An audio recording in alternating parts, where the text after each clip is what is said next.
Bem-vindo ao Sim ou Não, o programa de debate do amanhã.pt. Esta semana, a propósito dos 50 anos de democracia e liberdade de expressão com o 25 de Abril, debatemos o papel do Serviço Público de Rádio e de Televisão.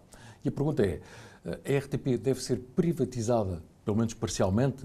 Faz sentido manter vários canais de TV e de rádio na esfera do Estado português? Sim ou não?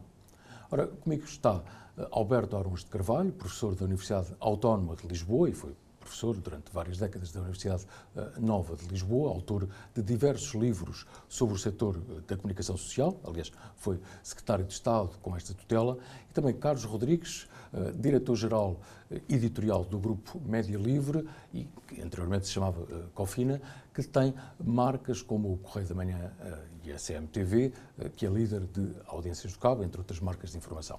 Obrigado a ambos pela vossa disponibilidade. Já sabem que têm cerca de um minuto e pouco para, no fundo, a defesa da tese e a seguir vamos ao debate com total liberdade de expressão. Carlos, começo por ti.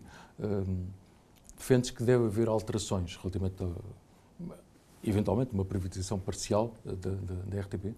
Sim, defendo que deve haver alterações e considero que o momento em que nos encontramos é um momento-chave para debatermos essas alterações. Trata-se do momento da entrada de um novo governo que tem à sua frente um enorme desafio no setor da comunicação social. É uma indústria que está praticamente a precisar de um resgate por diversos erros, quer dos próprios profissionais, quer dos empresários, quer, evidentemente, por alteração do próprio mercado e da própria sociedade. E uma das formas que o Governo tem para enfrentar esse problema, atualmente, é repensar todo o serviço público de rádio e televisão. Esse repensar pode, em última análise, culminar na privatização parcial da RTP. Não faz sentido, no meu entendimento, a RTP continuar com 3 antenas que têm autorizações para utilizar espaço da TDT, mas que também pode ter algumas graduações intermédias. É através da utilização, e penso que hoje vamos falar sobre isso, é através da utilização da forma de financiamento da RTP que o Estado, o Governo, pode intervir já no sentido de ajudar de forma cega o mercado de comunicação social que está muito necessitado que isso aconteça. Muito bem, vamos já abordar melhor esse ponto de vista. Professor Arons de Carvalho, qual é a sua A minha opinião, quer dizer, eu sou apoiante do modelo atual do Serviço Público de Rádio e Televisão, que, aliás, é um modelo que se integra perfeitamente no quadro europeu. Em todos os países da Europa existem serviços públicos de rádio, televisão, serviço público de média, com vários canais, quer o Conselho da Europa, quer o Parlamento Europeu, quer a União Europeia aprovaram, a Comissão Europeia fizeram vários documentos sobre o modelo de governação, sobre o modelo de financiamento, sobre a oferta. Penso que Portugal se integra perfeitamente nesse quadro. Isso não significa que não se deva repensar a cada momento o tipo de oferta, o modelo de financiamento, o modelo de governação. Em Portugal já houve várias alterações nesse domínio. Eu, por exemplo, penso que devia ser ponderado o modelo de financiamento do operador público, fazendo-o menos dependente do mercado publicitário. Mas eu creio que o Serviço Público de Rádio e Televisão se justifica perfeitamente, porque é uma forma de oferecer conteúdos que estão distantes dos interesses dos anunciantes, oferecer conteúdos para públicos muitas vezes minoritários, que se a programação estivesse sempre sujeita ao interesse dos anunciantes não seriam visíveis ou audíveis. Portanto, há um conjunto de razões que levam a que se justifique, por exemplo, Portugal, a Bulgária, por exemplo, neste momento o único operador de capitais nacionais é o serviço público, porque os operadores privados de televisão são todos de empresas estrangeiras e, portanto, o serviço público também pode ter essa função. Portanto, essa questão não se coloca, a existência de um operador público, a existência de diversos serviços de programas. Simplesmente o modelo de governação, o modelo de financiamento é sempre questionável e sempre suscetível de ser melhorado. Muito bem, vamos já saber melhor esta troca de argumentos. Carlos, mas relativamente à questão que referias de financiamento, sim, isso passaria por alterações relativamente à parte da publicidade? Sim. Pelos vistos é uma área em que genericamente estamos de acordo. No meu entendimento, este é o Governo que tem todas as condições para fazer essa alteração que se justifica. Ninguém acusará, naturalmente, um governo da AD de beneficiar em excesso a intervenção estatal. Logo, tem margem de manobra política suficiente para, de uma vez por todas, assumir que o financiamento da RTP deve ser assegurado a 100% pelo Orçamento do Estado. Isso aumentará a transparência, aumentará o escrutínio, em última análise, parlamentar e aumentará seguramente a confiança e o elo emocional entre os portugueses e o Serviço Público de Televisão, que já agora está quebrado e é quebrado muitas vezes pela própria RTP. Qual é a vantagem de introduzir o financiamento do Serviço Público de Televisão no perímetro orçamental? Além da transparência e do escrutínio, é também uma forma de ajudar o mercado. A RTP, penso, cobrará atualmente cerca de 100 milhões de publicidade por ano, grosso modo, espero não estar muito equivocado. Esses 100 milhões entrarão naturalmente no mercado da indústria dos mídia automaticamente, porque são anunciantes que procurarão outra solução. Essa alteração será uma alteração estrutural e que, finalmente, no meu entendimento, dependendo da capacidade e da agilidade da própria empresa, mas vamos confiar, a própria empresa RTP, aumentará também a qualidade da programação, porque, na verdade, há alguns... Eu percebo perfeitamente que o professor Arons de Carvalho diga que o serviço público é essencial em termos de criar uma espécie de defesa em relação a um mercado que, por vezes, é selvagem. Mas, na verdade, através deste modelo de financiamento misto, em que há uma parte que vem da CAV, ou seja, da fatura que todos nós pagamos mensalmente na eletricidade, e outra parte vem da publicidade, há seguramente muito mais dificuldade para fazer o serviço público no sentido, digamos, bacteriologicamente puro, através deste formato de financiamento, do que haveria se o financiamento viesse do Orçamento do Estado, com escrutínio parlamentar, repito, devidamente transparente e que seguramente reforçaria o elo emocional entre os portugueses, entre os consumidores, entre os cidadãos, entre os contribuintes e o Serviço Público de Televisão. Esta é a medida que eu considero mais urgente para operar aquilo que algo que pomposamente se pode chamar o resgate da indústria dos mídias, que se quiseres a seguir também podemos falar. Falamos a seguir, já agora, já que se abordou este tema de financiamento e de publicidade, será que os tais 100 milhões que o Carlos fala, isso era importante para outros, para o setor privado? Não é isso que está em causa, digo eu, não é ir ajudar o setor privado, mas é repensar o modelo de financiamento. Há alguns países da Europa em que o operador público de rádio e televisão não tem qualquer tipo de receita de publicidade, receita comercial. E eu creio que em Portugal, teoricamente, isso seria interessante. Agora, temos que ver as consequências que isso tem, porque eu creio que o modelo de financiamento mais adequado é através da contribuição para o audiovisual. Digo isto sabendo que cada família paga 3 euros e um pouco por mês, o que de qualquer forma é a contribuição, é a taxa, é o país da Europa em que o pagamento pelas famílias é mais baixo, quer em valores absolutos, quer em paridade de poder de compra, quer em função do PIB per capita. Portugal é aquele onde a CAV é mais barata. Isso não significa que, retirando a publicidade, se possa facilmente repercutir essa falha da publicidade no aumento da CAV. Aí eu estou de acordo que, em complemento, poderia ser através do Orçamento de Estado.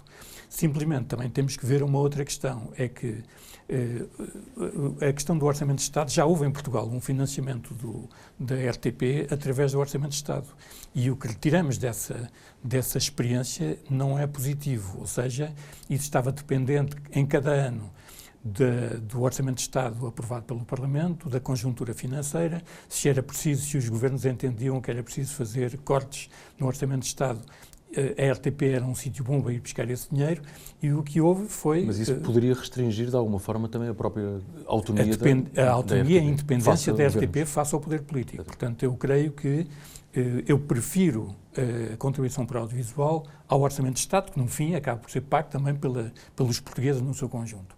Mas compreendo que uma proposta destas, ou seja, retirar de repente o orçamento, digamos, retirar de repente a publicidade, seria dificilmente substituível no imediato pela CAV, impossível, e o Orçamento de Estado teria essas dificuldades. Portanto, eu creio que deveríamos ir aqui para uma solução, talvez, tendencial, ou seja, fazer um programa de retirada progressiva da publicidade, compensada com o Orçamento de Estado, tentar que haja um quadro plurianual do financiamento do operador público, isso para mim seria o desejável. Muito bem, mas a questão, e a pergunta é para ambos e, portanto, podem interromper-se à vontade, mas o tema é, a RTP ou o Estado português precisa que haja tantos canais de televisão e de rádio na esfera do Estado? Não, isso é outro tema, não é? Sim. E, aliás, é no contexto do financiamento da empresa e do serviço público pelo Orçamento de Estado que essa discussão deve ser feita, não é? Na verdade, o que é que nós temos hoje na RTP, além dos canais internacionais, que são verdadeiramente relevantes e que devem ser incrementados, temos uma RTP1 que, na verdade, na maior parte do tempo se confunde com uma lógica estritamente comercial. Há muitos horários, aliás, em que, digamos, a programação da RTP é ambicionada pelos canais privados, como, por exemplo, às 7 da tarde, com o preço certo, mas é só um exemplo, como, por exemplo, as transmissões de futebol. Nós temos aqui a situação caricata de, no ano que vem, o único canal de televisão generalista em sinal aberto que vai dar futebol é a RTP. Um produto tipicamente comercial vai dar no serviço público, no caso, os jogos da Seleção Nacional e a Taça de Portugal. Todos os outros jogos de futebol que estariam à disposição do telespectador português implicarão o pagamento de uma taxa, aliás, de um aluguer de canais fechados, não é? Portanto, o futebol vai dar todo na Sport TV, na Eleven ou na BTV, só a RTP é que tem futebol em sinal aberto. Ora, isto é uma situação em que, de facto, se verifica que, como está atualmente, a coisa não funciona. Depois tem uma RTP2 que é verdadeiramente minoritária. A quantidade digamos, o número de espectadores que a RTP2 tem versus o orçamento transforma provavelmente a RTP2 num dos maiores elefantes brancos da economia portuguesa da democracia. Porque a RTP2 há muitos anos que não tem shares equivalentes sequer a 1%, que qualquer canal de cabo de pequena dimensão obtém. Depois tem ainda uma licença com acesso ao TDT para a RTP3, em que basicamente faz pior o que o mercado já faz, nomeadamente a SIC Notícias, a CNN, a TVI, a CMTV e outros operadores.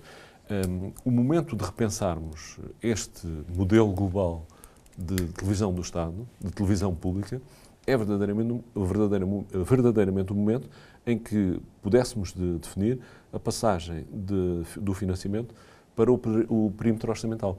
Eu não acho que isso reduzisse a autonomia da RTP. Eu sempre que falo nesta ideia, e por acaso ainda recentemente a debati muito brevemente com o atual presidente da RTP, o óbice imediato foi, isso vai reduzir a independência da RTP.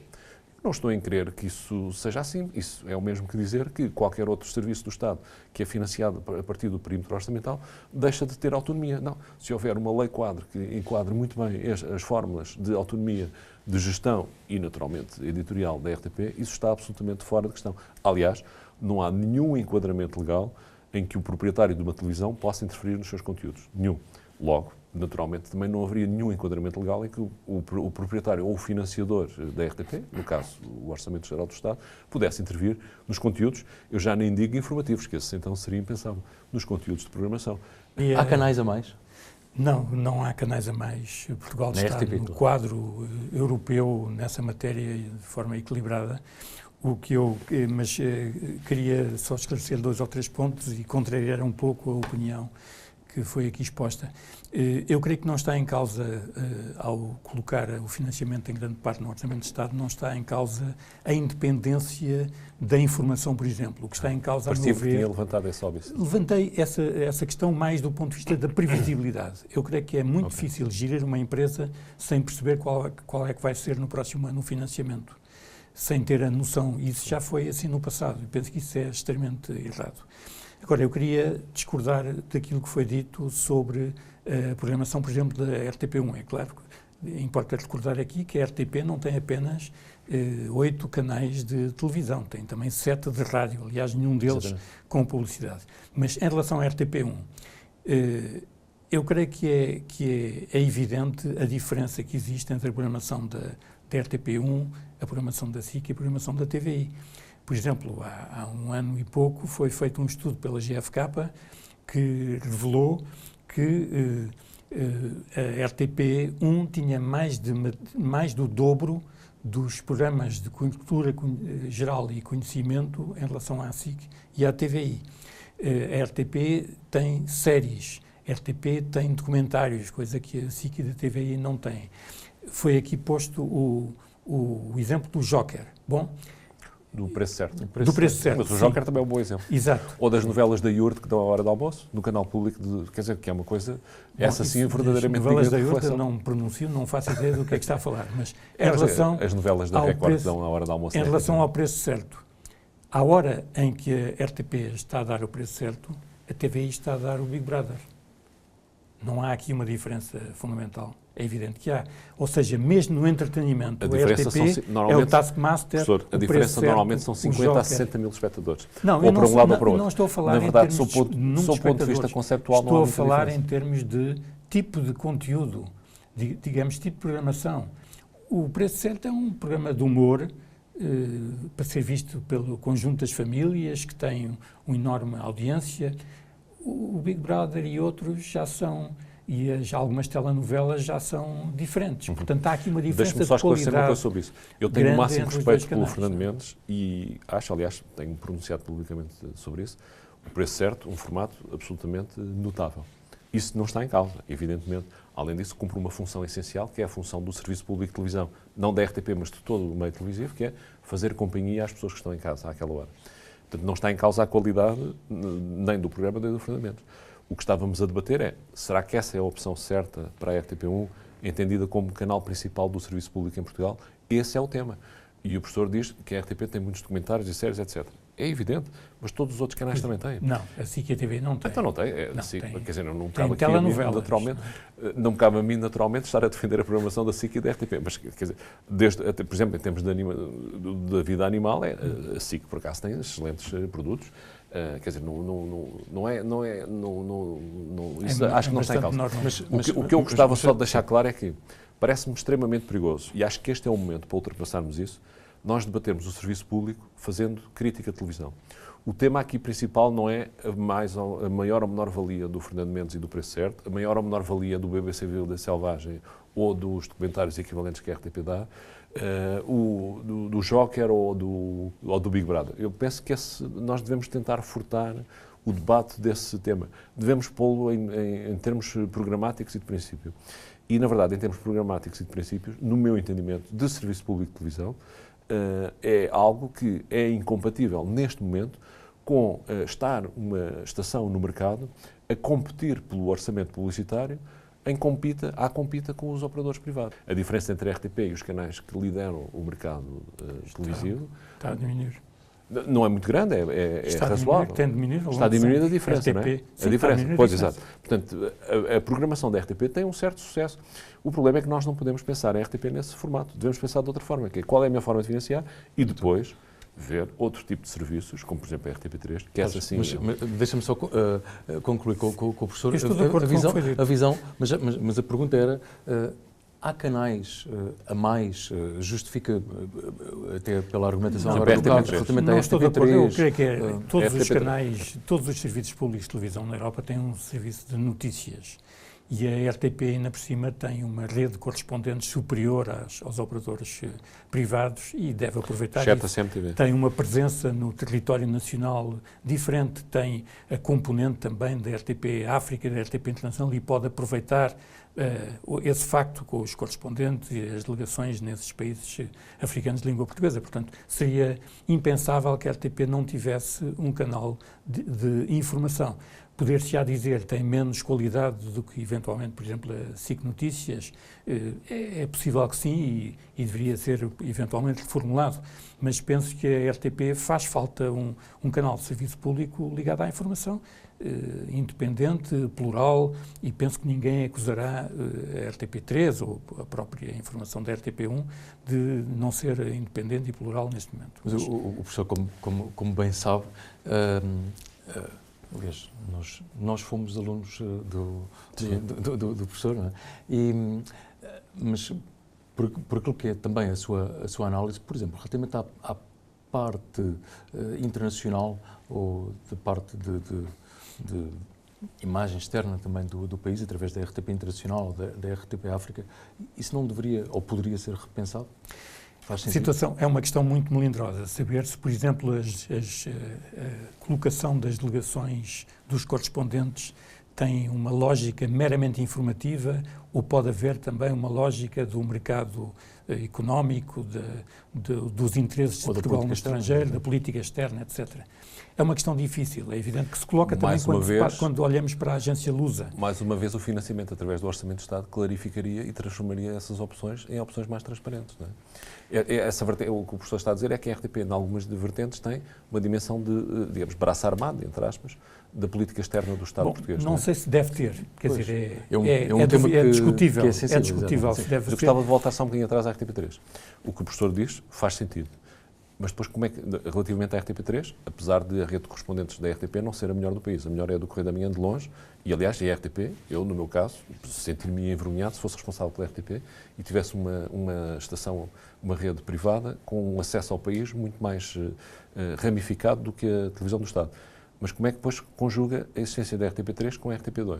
Ou seja, porque duas antenas em espaço nobre do acesso dos espectadores aos canais, que são os canais 2 e 6, ambos com licenças de TDT, uma das quais com audiências absolutamente residuais. A RTP2, por vezes, consegue ficar atrás da RTP3, que é uma coisa verdadeiramente notável. Bom, mas esse é o tema, não é? Sim, é um As tema coisas não podem ser analisadas alternativamente. A RTP2 tem que ser repensada, porque tem neste momento uma conjugação de programas de cultura e conhecimento, com programação infantil, e desde há muito... Uma salada russa, não é? O que deveria ser repensado é a conjugação entre a RTP2 e a RTP Memória, eventualmente, e haver eventualmente também um canal apenas para o público infantil-juvenil. Enfim, devia ser reequacionada a distribuição dos diferentes canais de televisão, dos conteúdos pelos diferentes canais da RTP.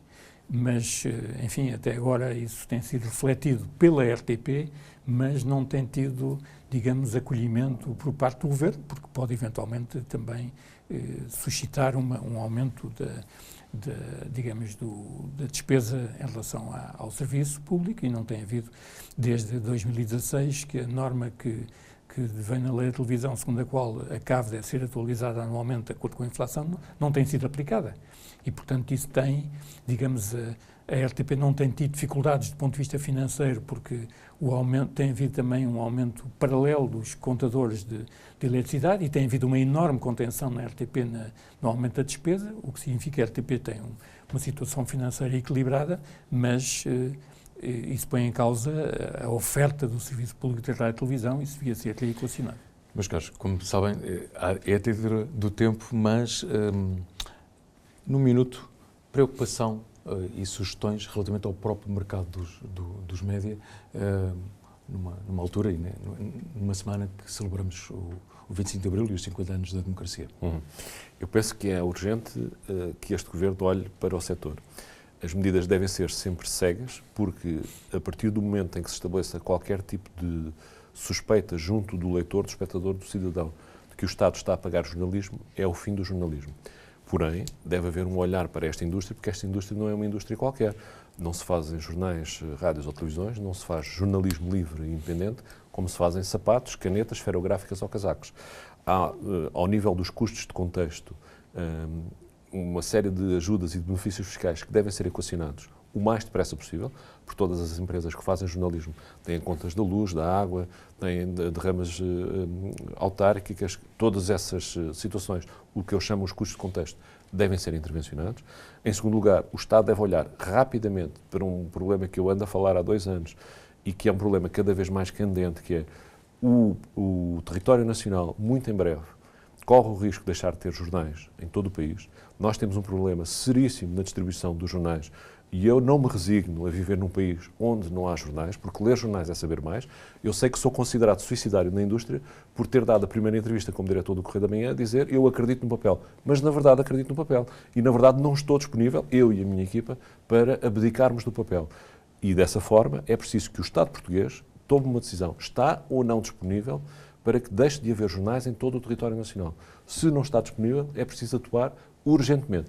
E, finalmente, atuar ao nível das receitas potenciais. Esta medida da introdução da RTP no perímetro do Orçamento do Estado é uma delas, mas depois, evidentemente, isso não seria uma solução milagrosa. É preciso também, sobretudo ao nível do ordenamento jurídico europeu, nós termos a noção de que há um conjunto de multinacionais, digamos, da distribuição, que no fundo fazem uma espécie de pirataria institucionalizada e não distribuem as receitas pelos títulos, pelos jornalistas, que em cada um dos países, no caso em Portugal é um caso gritante, não temos acesso à justa distribuição de receitas das publicidades das grandes multinacionais da distribuição de conteúdos na internet.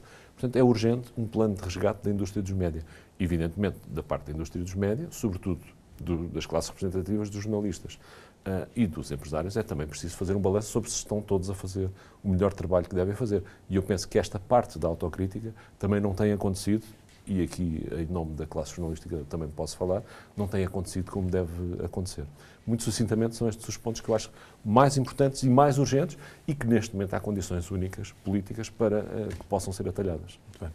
Professor, a sua visão sobre o estado da arte. Partilho na generalidade do que foi dito. É claro que não penso que haja neste momento o quadro político e parlamentar. Esta é a matéria onde devem acontecer consensos de Estado. Esta é claramente, digamos, a área onde não há nenhuma razão para que PS e PSD, enfim, vamos alargar a AD, não estejam de acordo com o Eu não estou a pôr em causa o desejo, estou a fazer um prognóstico. Sou um pouco pessimista em relação a essa possibilidade, mas de qualquer forma é verdade, tem que haver reequacionar a política para a comunicação social, tem que haver uma maior intervenção do Estado na definição das políticas.